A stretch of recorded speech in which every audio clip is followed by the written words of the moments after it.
Good morning, everybody, and welcome to the Voice of Authority webinar. My name's Toby Fox. I'm the Managing Director at 3Fox, with a marketing agency for councils. And since 2004, we've been running over 30 events a year, bringing councils and the development community together.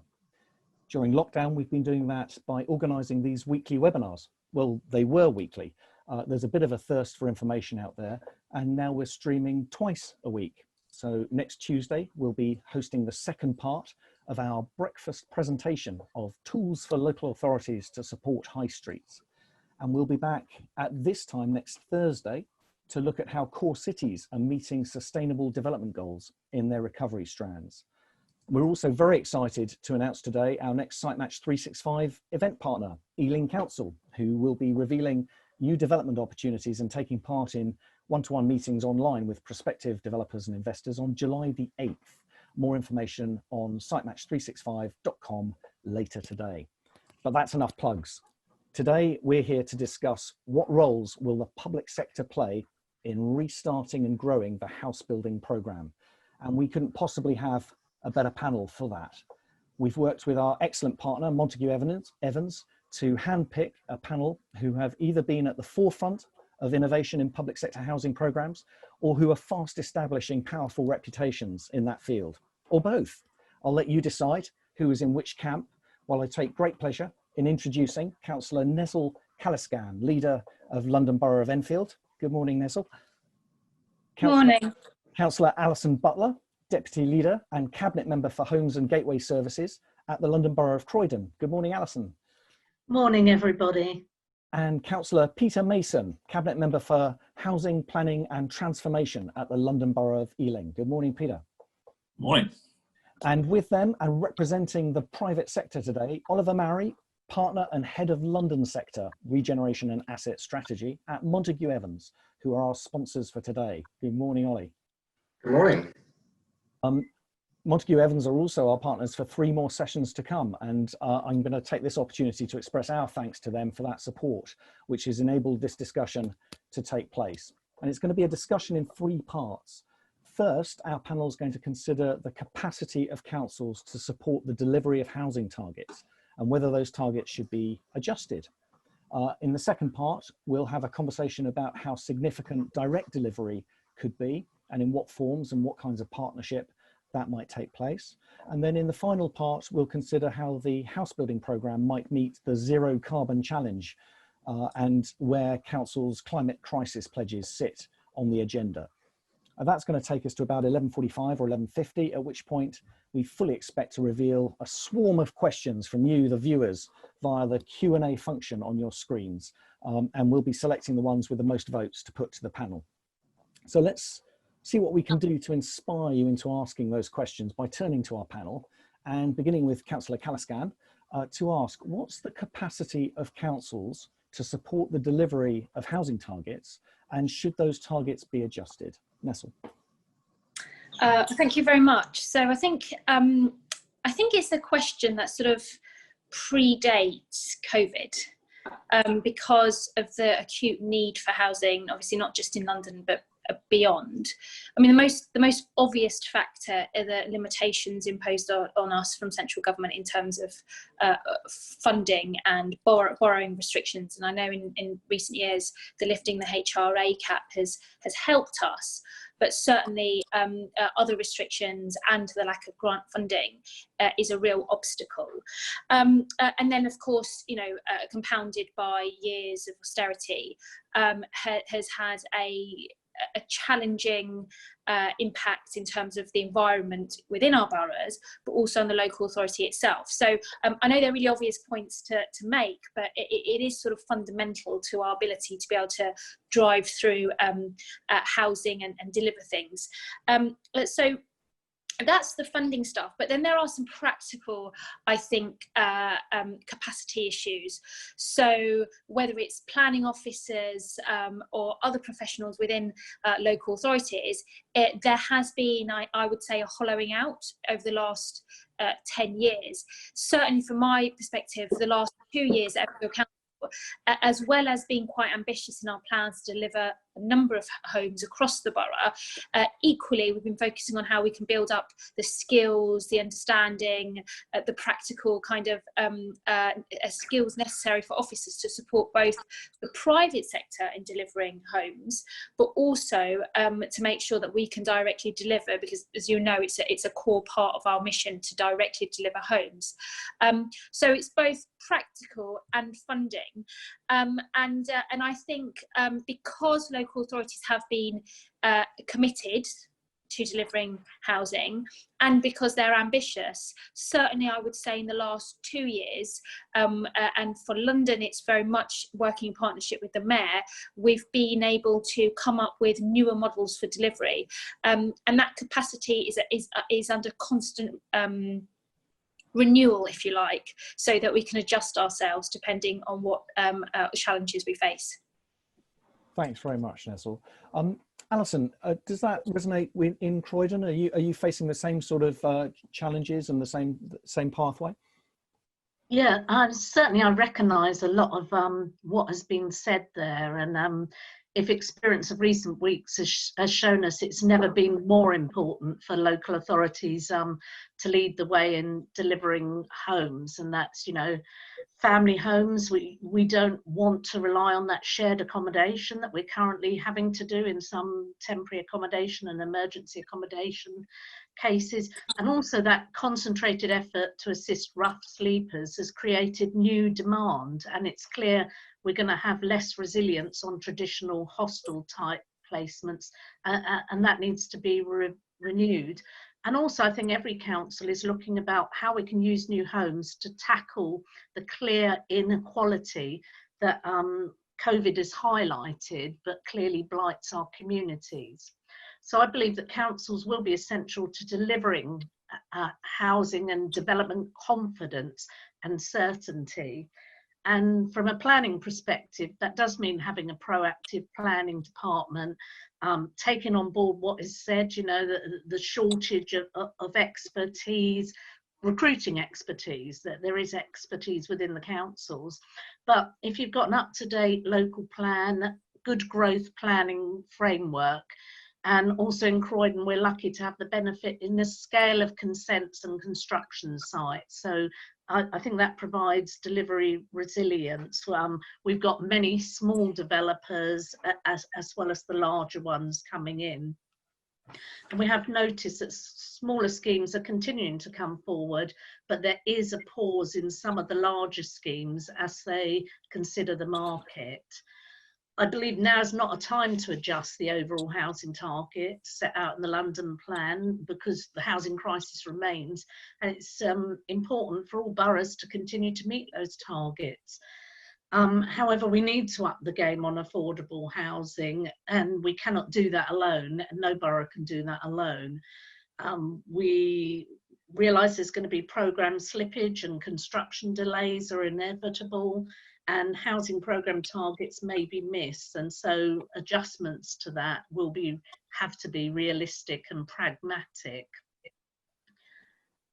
I think those are the main, you know, from a local authority perspective, there continues to be needs for all types of homes. There's clearly a demand for larger family homes, which are costly to build, but in the long run cheaper and more practical than the alternatives for local authorities. And we really need to be working with developers around what actually local authorities, communities need, rather than what developers think is in their best interest and will bring in that money. I think some of the issues around the build to rent schemes, with developers looking to move to that, but will there be a more limited market for these, given that rents are generally higher than the average private rented sector? And therefore, will they still be finding people who want to take those up? And in Croydon also, we're waiting to see what the impact of the pandemic might have on co-living and micro products, and whether there'll still be the demand for those. So I think, you know, continuing to work with developers about how we can bring on their schemes, and in fact how the council can actually take on some of those schemes for its own housing need, will be the way forward. Right, some interesting threads to pick up there, Alison. Thank you very much. Peter, over to you, and feel free to tug at any of those threads. But broadly speaking, housing targets should stay in place and councils need to up their game. So I think it's a really difficult one, actually. The challenge of London's affordability housing crisis is one that's as much allied to London's success in terms of its ability to pull in jobs and to kind of collect up the nation's appetite for infrastructure investment. So actually, the success of London before COVID is one of the main reasons that we continue to face challenges around a planning system that still insists on viability. I mean, I've been thinking a lot about what COVID means for cities, and I think it's really interesting, actually, that this discussion in the context of housing delivery in cities is one that's being represented by the outer London boroughs.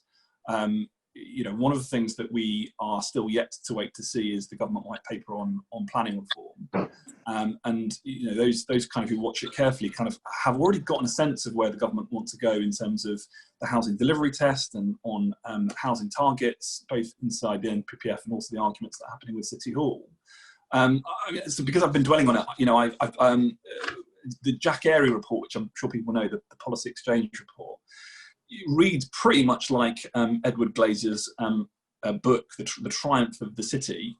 And so I couldn't help go back to it in the context of COVID and read kind of a line from his introduction, which was, in the richer countries of the West, cities have survived tumultuous the end of the industrial age and are now wealthier, healthier and more alluring than ever. And I have to say, for me, who's been in my flat for 10 weeks solid at 48 square metres, the allure and health and well-being of London and the city feel very, very far away. So, to what extent is COVID really going to challenge the concept of a hyper-connected city, one in which we can all get on tubes in the morning into the central activity zone? When you take out connectivity from a big city like London, what will the impact be? And so is that going to have massive patterns of change, just as it might have done in the 60s when there were deliberate policies to try and move jobs and employment out to the suburbs? Croydon, Enfield, Ealing, I mean, these are experiences of the past. If we can't get into the central activity zone, are we going to start coming back out to the suburbs? And are the suburbs really the place for it? Are we going to start seeing a conversation about levelling up elsewhere and outside of London? Because if we've accepted that actually big agglomerated cities might not be resilient in the context of things like global pandemics, I suspect we will remain resilient, and that's certainly what the market is demonstrating. And but I think we've got a really interesting opportunity now with the sales market having dropped out to really start thinking about how we use the grant that we've got available to us, our borrowing capacity, to start kind of re-endowing local authorities with the volume of properties that are potentially coming to market that otherwise wouldn't be sold, whether that's rental, whether that's council purchased, or whether that's different forms of ownership. So I'll stop there. It's fascinating stuff, and there's lots of talk at the moment amongst local authorities of things like potentially lowering the rates of PWP loans in order to take stakes in installed schemes, or to buy parts of schemes to build more affordable into them, as Alison referred to earlier. There's the potential there is enormous, isn't it? But Ollie, how far what we've heard today, how far does that resonate in your experience across London and across the country, where Montagu Evans has a broad field of experience, and what's the consensus view on housing targets and council's capacity to meet them? I think the answer, if I can take the latter first, so the answer is different really by location. I think London historically is closer to its housing targets than nationally. I think nationally we're sort of 40-45% short of the target, which at the moment is an ambitious 300,000. I think in London we're about 10,000 short. So we're I think that's about 20%. So it's a differential picture. I think London, inevitably the market has been supportive the market strength has enabled more housing delivery. I think councils are perhaps a little bit more advanced in their housing delivery programs themselves. I think also in the partnership structures they employ. So I think the tools are there, the underlying fundamentals are there to support a greater rate of delivery.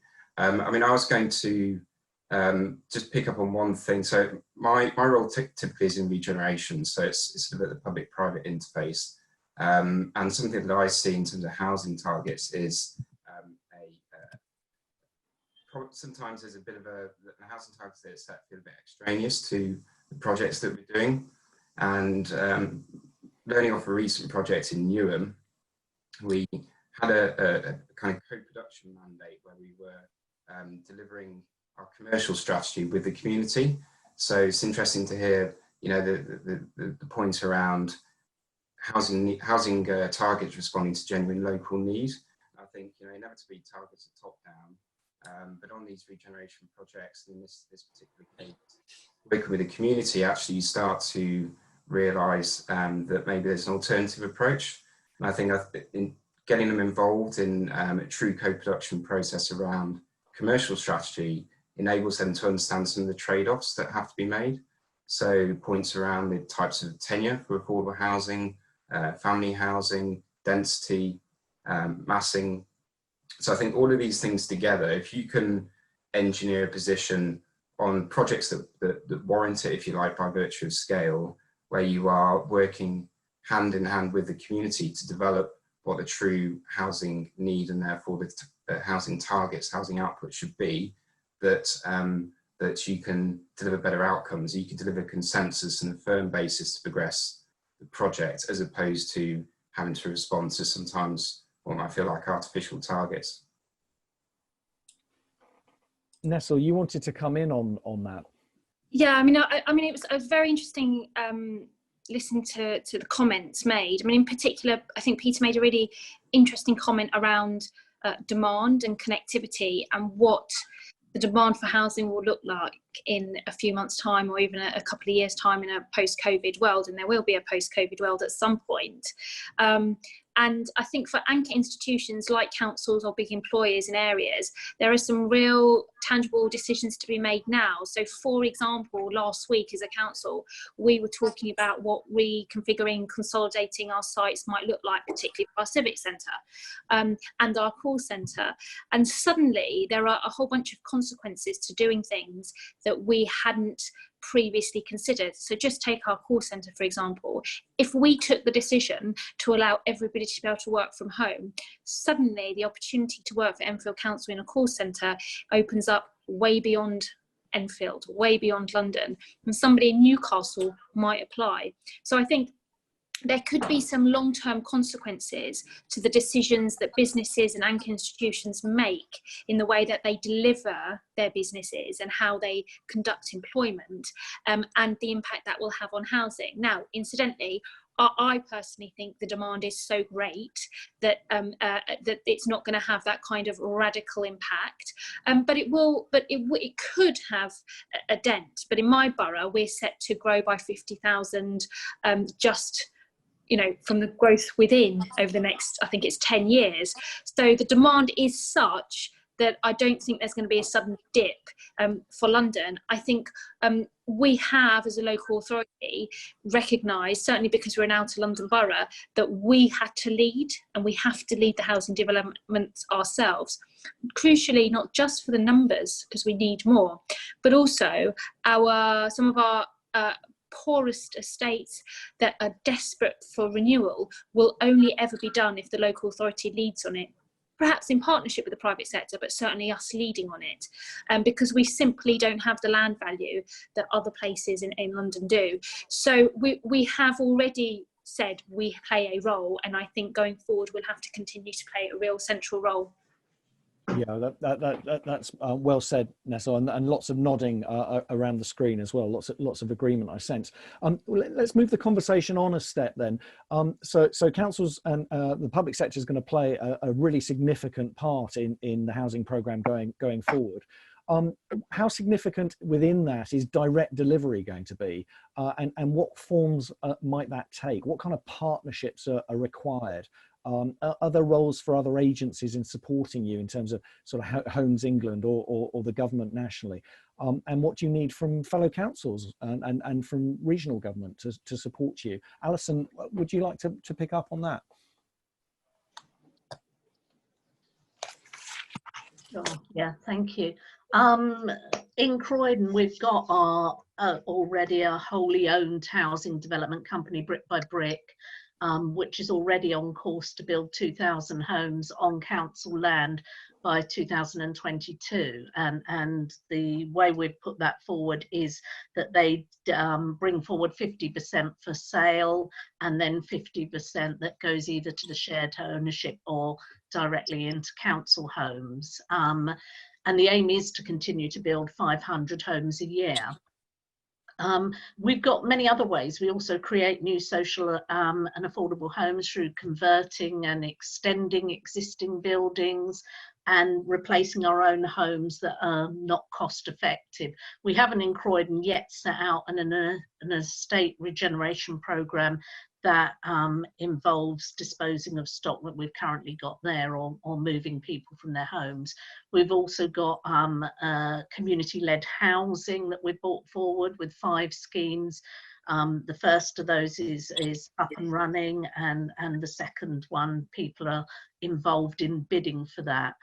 But also, as I touched on before, we also purchase homes directly from the market, and even pre-COVID, many developers had approached the council for interest in purchasing or leasing, and there's also interest from many pension funds who wish to partner with councils. So all of that gives a win-win, because it gives certainty to developers and it speeds up the delivery of temporary and both permanent accommodation. But certainly, you know, we need the government, the GLA, to play that part in that. And it's clear that there needs to be an increase in grant levels if we're going to continue to deliver affordable homes that people can afford. I think we also need to look at longer funding deals. If we're going to keep rents low, then we have to have longer funding deals in order to be able to do that. The government and Homes England, the disposal of public land to councils at low costs needs to continue and be encouraged.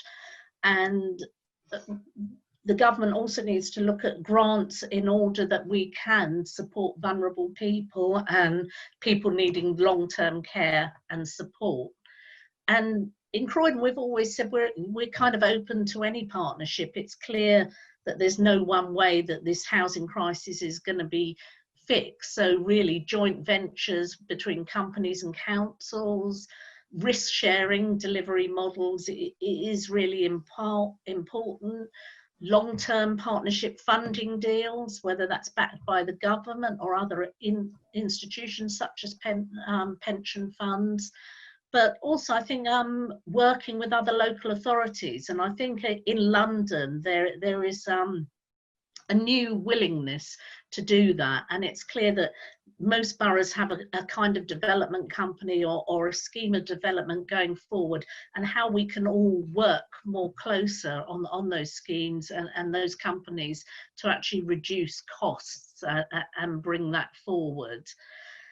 There's also many things that the government needs to do that relate to other areas. So clearly the welfare benefit system needs a strong look at.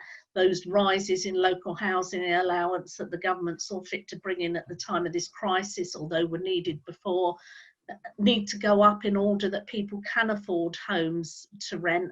Things like the benefit cap, that means that we have to have exceptionally low rents in order for families to survive. All of those things need to change if we're going to actually answer the needs of our local people. But I think it really, what has come out of this is an excellent opportunity for councils to work together and share resources. Peter, what potential do you see for working together with other councils and sharing resources?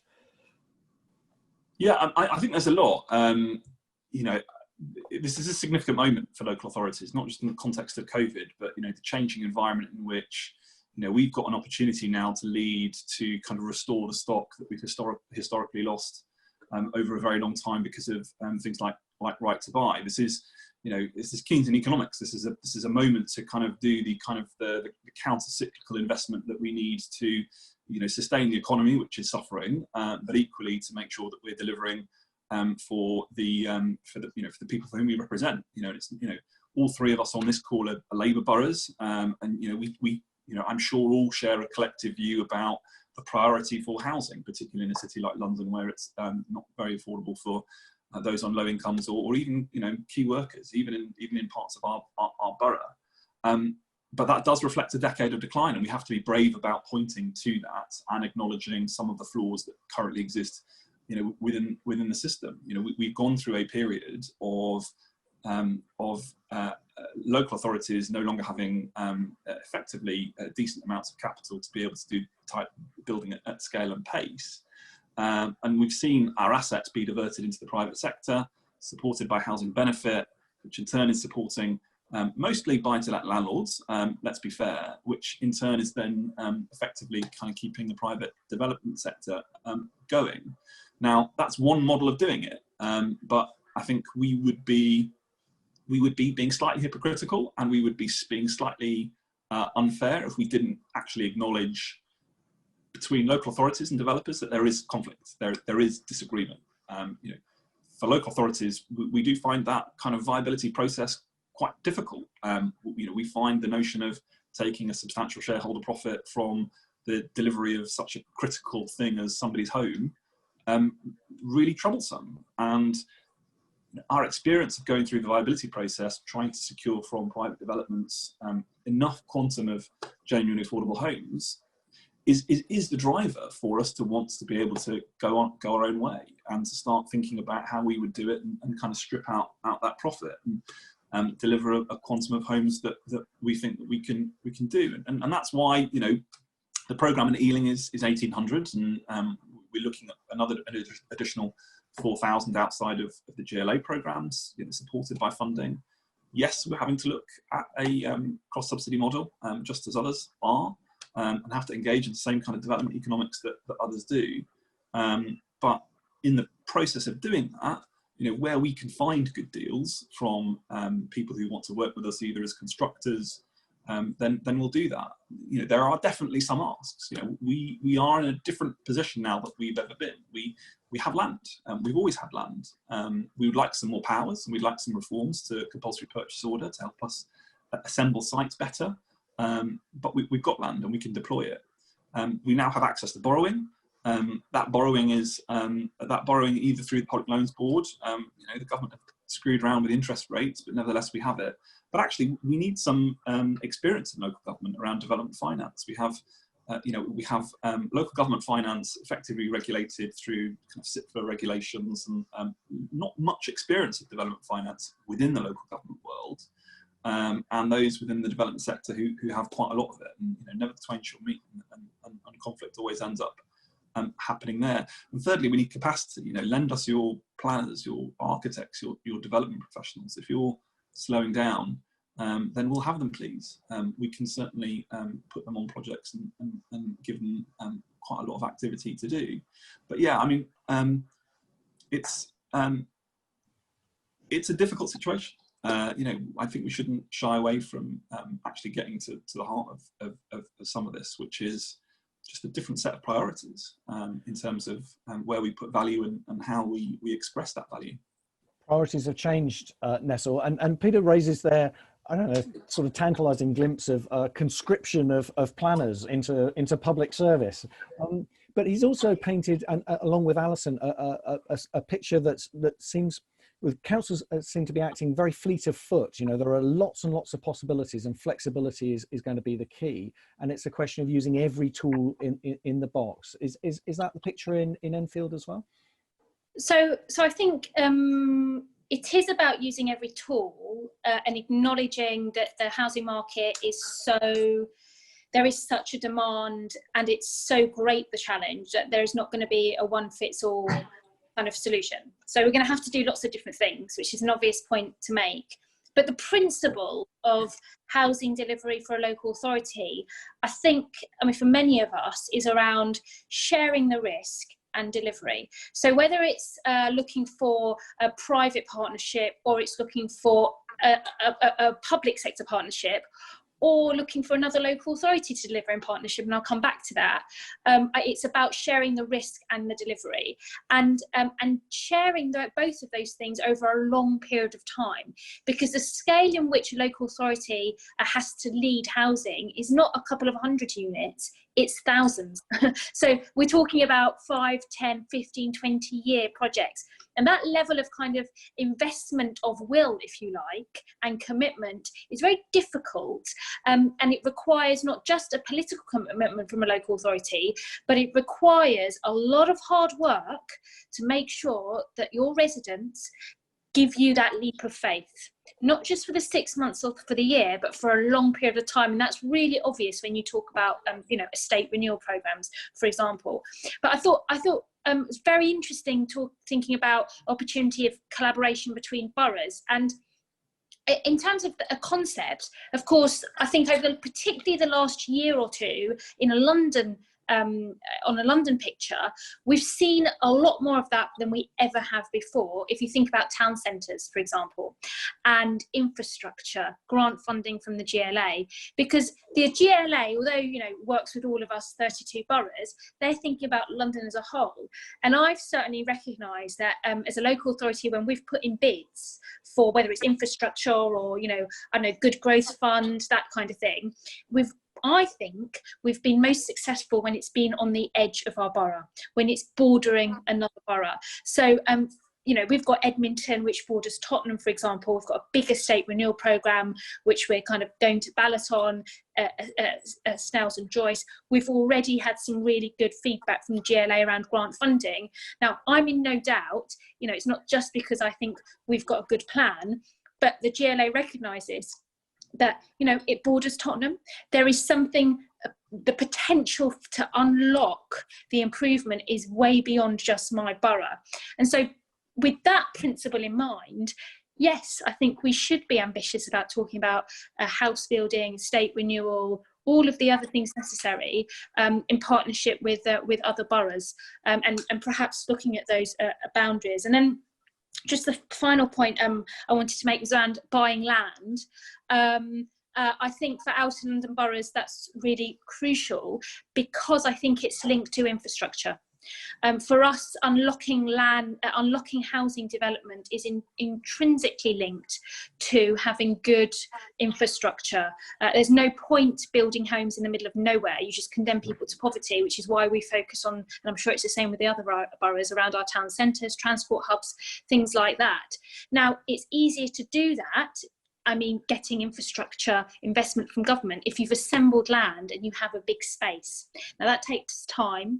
It also takes a lot of money. And a really obvious example for us in Enfield is Meridian Water, where over many years land was bought, assembled, and the only reason we're able to progress now with very ambitious plans with housing development, which we'll lead ourselves as a local authority, is because we've been able to secure the infrastructure money that we need to build a train station, roads, that kind of thing. And it's significant. I think we secured £150 million from government for the housing infrastructure money for Meridian Water, but in no doubt the housing is only possible because of the increase in land value, which happened because of infrastructure commitments.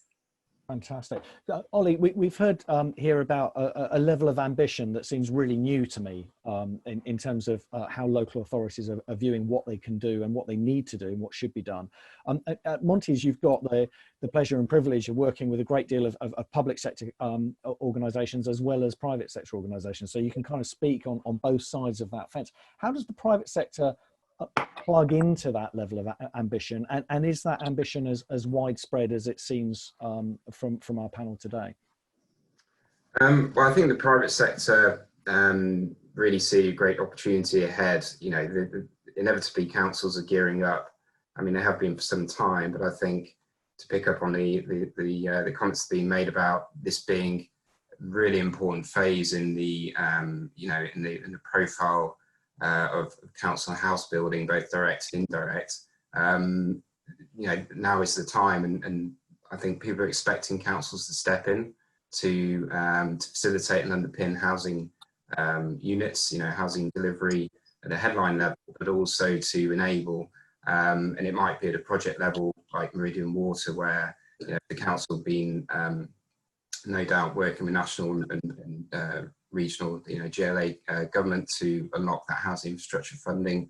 But, you know, critically, the private sector, you know, going forward, I think with the uncertainty around the private sales market, there's some uncertainty even around shared ownership and intermediate ownership tenures. I think they see the public sector as a vital source of work churn, of land, of construction opportunities. And, you know, interestingly, during the COVID situation, we've been having more calls coming in asking us when the partnership opportunities are coming out. So whilst a lot of our developer clients or developers at large have been furthering site staff, their business development teams are all in the office, you know, putting their foot down. So they're very keen to find partnership opportunities. They're very keen to find construction opportunities with councils that are directly delivering. But I think, you know, just stepping back and thinking about the profile of this, we do need to reconcile ourselves with the, you know, where councils are at in terms of council house building. You know, it's been steadily declining since the 50s. It's been flat since the early 90s. We're talking relatively small numbers in amongst the whole. So I think, you know, in London in particular, councils have been pretty proactive in setting up a lot of special purpose vehicles or delivering directly off balance sheet in the last few years, and that's all coming to the fore now. But ultimately, that's got a part to play, but it's at a particular level, at a particular type, perhaps of and profile of housing project. And really, councils need to think, as you know, happily all the councillors have reflected here in this discussion, need to think about the full suite of you know, opportunities of unlocking housing, and that will no doubt need to be fit for purpose of the project and the programme. It'll probably encompass a whole range of risk profiles. So council house building, extremely important. It's going to become ever more important in the next, you know, in the next weeks, months, and maybe years. The private sector is excited about that, if that's the way to put it. But ultimately, yeah, the nature of project delivery will need to reflect the particular needs and situation of any given project. So we always encourage some, you know, a wide perspective on that. Thanks, Ollie. Peter, I'm going to give you the opportunity to respond to that, but also I want to introduce the third part of the conversation today, which is the climate crisis, the pledges that councils have signed, and the zero carbon challenge, and how that can be woven into the public sector house building programme. If you'd like to pick up on that thread as well, that'd be grand. Yeah, so I think, you know, two thoughts just reflecting on what other people have said. Nesil's absolutely right. This is definitely about risk and reward. I think I'd just say, you know, I think a lot of us would agree that actually the profile of risk perhaps is a little bit too skewed. And particularly if developers are going to now start coming forward to local authorities to ask for, you know, greater de-risking of developments by increasing levels of grant or, you know, deferrals of land payments, whether in JVs, you know, those are additional risks that the state effectively are bearing in order to enable the private sector to achieve their profits. Now that's and again, reflecting on the other issue, you know, that is the system as it is. You know, not necessarily how some of us think it should be. Now, you know, of course we have to be pragmatic in the context of, you know, doing deals, you know, going through a planning process that delivers particular outcomes. You know, it does leave a bitter taste in our mouths. I mean, let's not you know, make any two bones about it. That won't, of course, stop us from doing those things, because we have to, because ultimately we need to deliver homes that people need to live in, and particularly those at low incomes and key workers. But nevertheless, you know, we have to be a bit braver about that conversation publicly as local authorities and as developers, and we have to think about how we can perhaps share some of those risks more broadly. And again, that notion of risk bearing is pretty much the one I think is central to the issue of sustainability. You know, I struggle with the concept of sustainable growth. Perhaps those two words are slightly incongruous. Can you sustainably grow anything? There's a great little app that you can play, and I've spent many hours trying to declutter my mind in COVID. Paperclips, look at it, download it. It tells you the story that never-ending growth is quite impossible. Because again, when we talk about housing growth in a place like London, we're effectively making a decision between urban sprawl and the urban heat island effect. We know the science. The science is there. We have available to us the mechanisms to know how to deliver zero carbon homes. We have the mechanisms to know how we increase biodiversity, how we increase the accessibility of green open space. But perhaps they're not as embedded as they ought to be.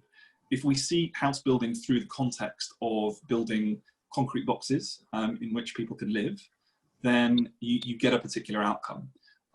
As opposed to then the nexus of debate and negotiation that invariably then ends up happening over Section 106 agreements, or the quality of design, or things like, you know, additionalities of biodiversity and whatnot. The market needs certainty, right? And when we went through the process of reviewing the London plan and the SPG on affordable housing when Sadiq came into office, the market really cried that there was the indication that we were going to have 35%, and that was going to be the baseline, that we were going to leave behind the era that we, you know, had 10%, 5% affordable homes under the last administration. You know, the market cried for a good year, but then land values normalised when people baselined into their purchase prices the issue of 35% affordable housing.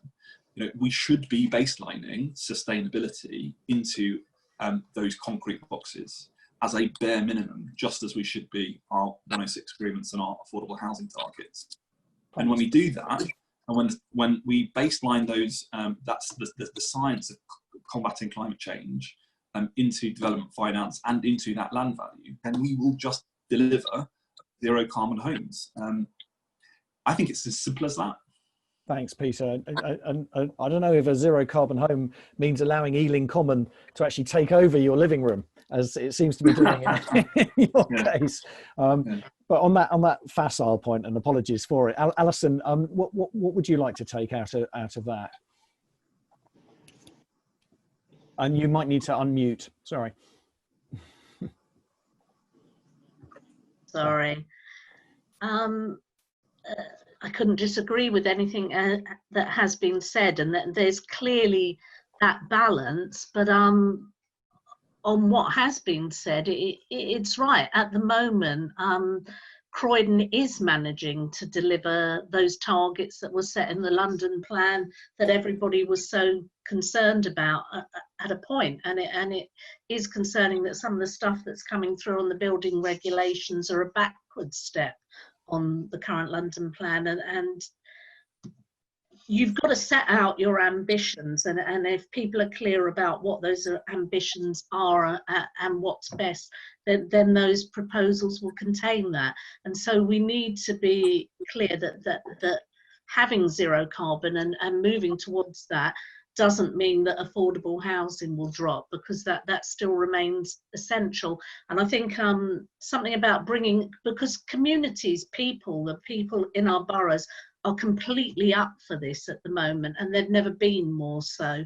So I think actually what the public is saying and what people, when these schemes go out to consultation, actually will be a driver on improving things. I think one of the things also when we're considering this, and we haven't touched on at all in this debate, is around the increased fire safety measures, not only for the homes that we've already got, but for developments coming forward. And it's clear that, you know, we're going to have sprinklers in at lower rates, and we're going to have to look at changing some of the things that we've already developed for being to make sure that our buildings are safe. But I think our communities do expect that now. They think both developers and maybe local authorities have made decisions in the past that have actually made homes unsafe, or have made those concrete blocks that people are concerned about. And so I think it's a whole movement going forward, and the public are in front of us, and we've got to capture that in order to achieve it. Thanks, Alison. Nesil, do you feel that public expectations are now raised to the point that will drive the climate crisis pledges and the zero carbon challenge into the housing programme?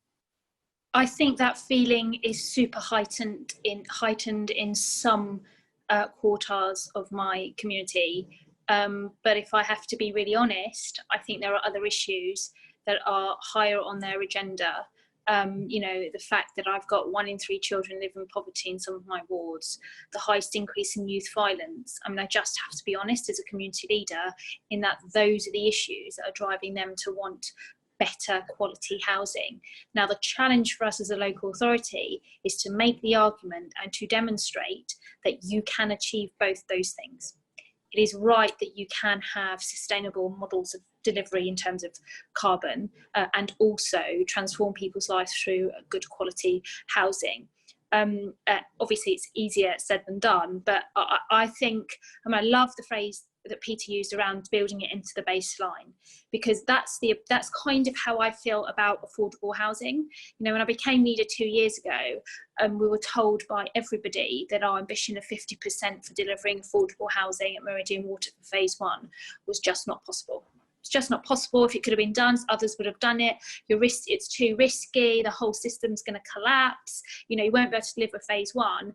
And actually, what we found was, I mean, we bluffed it a little bit at the beginning, but you know, a few weeks into it, what we found was the market, as others have said, needed certainty, and that certainty doesn't, I believe, just derive from financial security, but it also derives from political leadership, a commitment that you're in it in the long run. You're not going to leave a private partner halfway up the garden path when things get a bit tricky and abandon them, turn on them, and also certainty through clarity. You know, we're very clear. We wanted between 40 and 50% of delivering of affordable for that phase 1 of Meridian Water, and you know, I remember standing in rooms and saying, look, you might all be great, but if you're not going to deliver it, please just don't come and tell us you're interested, because there's no point. It'll waste your time, it'll waste our time.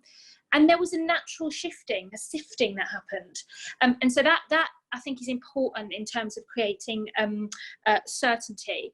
And then I think another really good example of the private sector playing its part in terms of carbon reduction is energy companies. So we have Energetic, for example, which is a low carbon heat energy network, and we've linked it to housing delivery. Now, it's not the only thing that you know, will help us collectively achieve zero carbon, but it can be a key component.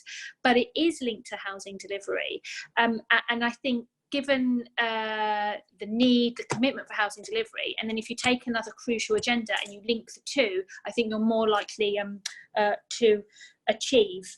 Yeah, I was going to say something about mixed communities, but I'll pick that up when we do questions. Thank you, Nesil. Okay, well, I'm gonna bamboozle our audience with 3 things now. I'm gonna start launching a series of polls. So we'll, over the next few minutes, we'll be asking our audience if they feel inspired by our panelists into either changing or taking up new views. So that'll start running now. And we're also going to start addressing some of the viewers' questions. Our viewers have been hopping up and down on their seats in response to some of the comments you've been making. They're very keen to join in the discussion. So we're going to start enabling that a bit. So over to you, Ollie. Feel free to pick up on any of those things. And in particular, I guess, there seems to be a much higher level of expectation amongst the public from local authorities, but also from local authorities towards the private sector in terms of what they're bringing to the table in order to plug into some of these opportunities. So you might want to pick up on that. And then there's a question from Sudin Chatterjee in the audience, and I know this is reflected on Mike Diath as well, on modern methods of construction. If we're talking about sustainable development, we're talking about zero carbon. Is the only way to achieve that by looking through MMC, looking at offsite construction? Okay, well, I'll do my best on the second. I'm not an MMC expert, but I think what I observe more and more as we look at the regeneration projects in particular that I work on is a desire to meet the carbon challenge, the net zero challenge.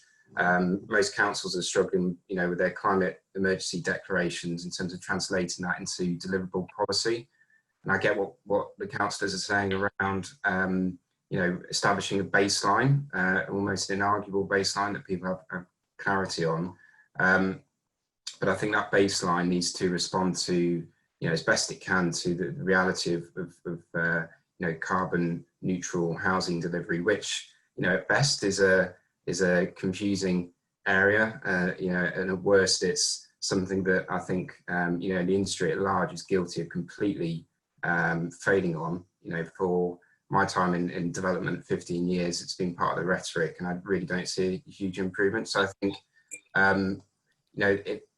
the baseline, yes, I agree, and I think it needs to respond. MMC, I think most of the policies we're seeing being set at the moment around passive house and carbon efficiency and energy efficiency of buildings, and you can see Part L regs moving that way as well. MMC seems to be perhaps more driven by the desire to build efficiently and quickly. So it has, and more of a question around embodied carbon usage, if you like, in development.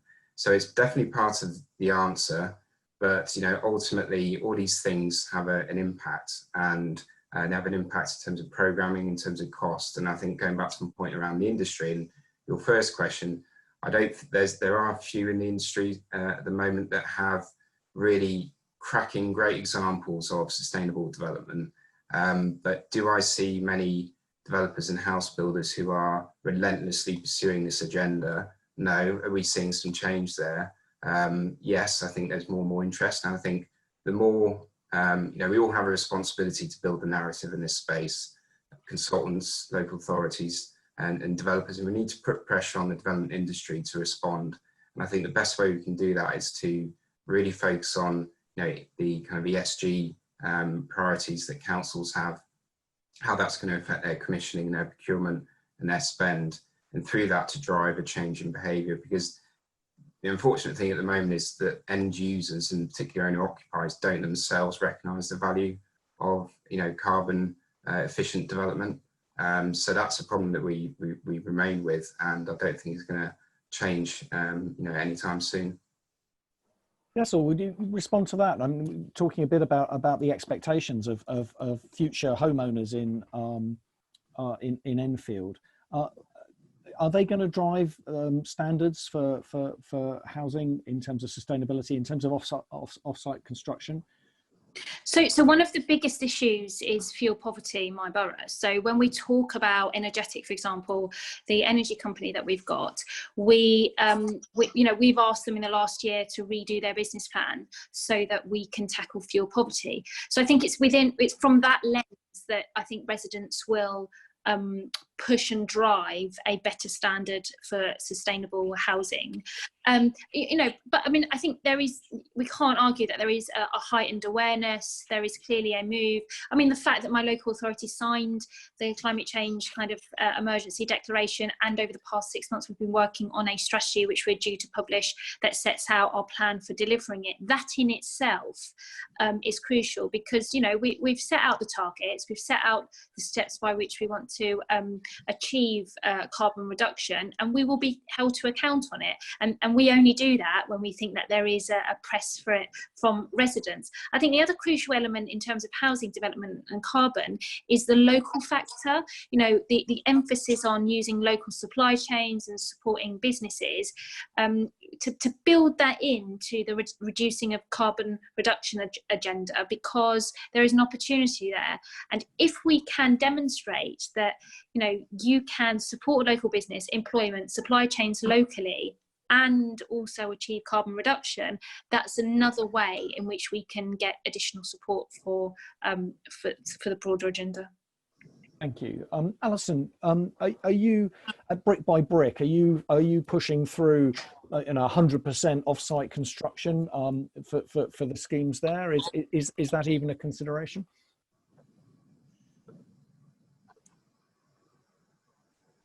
It's certainly a consideration where it's possible. By its very nature, some of our sites are quite small, and because they're on council estates and in between other housing, that sometimes off-site construction isn't practical. But it's certainly something, and more than that, we'd also like to push that type of construction, because it's clear that, you know, the economy's taken a huge beating, and we need to build that economy up again in our local boroughs across London. And so this is one opportunity where you actually there is an opportunity, there is a call for this type of construction and development to be going on. So if we can build that opportunity in our own borough, so that people economically, as well as their new homes, can actually benefit from that can only be a positive thing. And I think it comes back to that message that's come through from all the councils around the inequality that exists, and how we can actually use new homes to address that in many ways besides just brick and mortar. Well, that's really interesting. There's a question from Chris Brown, and it's been echoed by a number of other viewers as well, which is exactly around that, and maybe baking in, along with the other targets we've been talking about, things like the health of neighbourhoods that are being built, the value, the social value, or the value of community co-production, the value of zero carbon. Can you build all these things into housing targets, Peter? Yeah, definitely. Look, one of the, in the context of COVID, one of the big discussions that we're obviously having at the moment is the disproportionate impact that COVID's having on Black and Asian minority ethnic communities. And we've had a report from Public Health England, which, you know, seems to have come as a great shock to a lot of people. Actually, we've known for a long time, because health inequality, the distinction between the good health of some communities and others, you know, we have known since 2010, and probably even before that structural, social and economic factors have more impact on somebody's healthy life expectancy, their mental well-being, than ever before, right? So actually the interventions that we need to put in place, not just in terms of carbon reduction, but also just health inequality, many of those start in the built environment, and so many of them start in both the quality of the community, the sustainability of the home, and the costs that are associated with running it. So, you know, you know, we should be able to develop a concept of a sustainable and healthy home, in which, as I say, you know, is the baseline. We do have to challenge this notion that it just needs to be down to consumer demand. Nobody buys a house or rents a property and checks whether or not the electrics are up to standard, or the fire doors are correct. Yes, that might come up in the survey, but there's an expectation that those things are standard. There should be an expectation that zero carbon, that passive house standards, that sustainable forms of electricity and heat generation are the standards. And it shouldn't just be down to that kind of consumer choice leading the market. The market should lead in this space. Thanks, Peter. Ollie, last word to you. Are we talking about the art of the possible here? I think so. I think we should all be bold and brave at this juncture. You know, with COVID, and let's not forget Brexit. There's significant market shocks happening in and around us at the moment, and now's the time to be bold and brave. And I think, you know, for me personally, I've really been energized in the last 6-12 months around, you know, the carbon agenda. And I think we all have a responsibility, as I said. There is a cost, and we haven't talked about the cost. So passive house and the expectant changes to Part L, you're talking, you know, £5,000-10,000 per unit. And at the moment, there's no, as far as I'm aware, readily available funding streams for those costs. So I think maybe there's a greater role for GLA, Homes England and national government to help facilitate the delivery, because otherwise, you know, something's got to give. So yeah, I prefer the narrative that we can be truly bold and brave at this point in time. That's a fantastic place to end. What an absorbing discussion, covering an awful lot of ground in a very short period of time. And Thank you to our panel for your patience in just skating over the surface of your knowledge and experience in these areas. It's much appreciated, and thank you for sparing the time. Applause rippling out virtually across the country from all our viewers. Thank you very much indeed. Thank you also to our viewers for your fantastic questions. We'll be putting many of the questions that have been asked but not answered to our panel by email after this, and if they have any time at all to answer some of those questions, we will make their responses available to you on social media after this event.